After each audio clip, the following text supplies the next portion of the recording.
Hi, welcome to peacock angel. இன்றைக்கி நம்ம என்ன பார்க்க போகிறோன்னா பூண்டு சட்னி தான் பார்க்க போகிறோம்.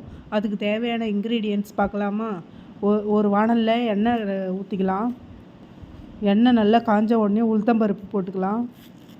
உளுத்தம்பருப்பு போட்ட உடனே நல்லா வதங்கணும். அது கோல்டன் ப்ரௌன் வரும்போது வதங்கணும். அது வதங்கின உடனே ரெட் சில்லி போட்டுக்கலாம்.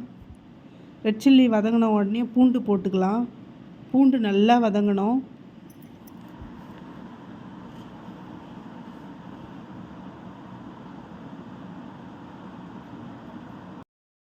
கொத்தமல்லி கருவேப்பிலை போட்டுக்கலாம்.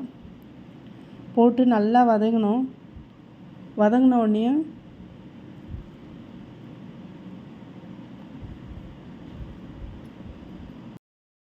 ரெண்டு தக்காளி போட்டுக்கலாம். தக்காளி நல்லா வதங்கணும்.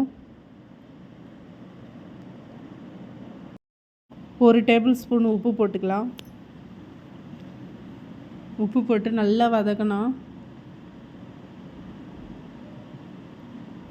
நல்லா வதங்கின உடனே நல்லா ஆற வச்சு மிக்சியில் போட்டு கிரைண்ட் பேஸ்ட்டாக அரைச்சிக்கலாம்.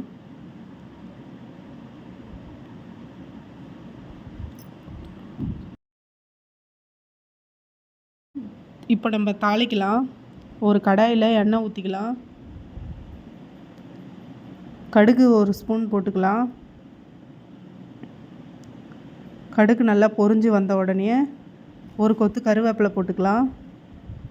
அவ்வளோதான், நம்மளுடைய பூண்டு சட்னி ரெடி. தேங்க்யூ ஃபார் வாட்சிங்.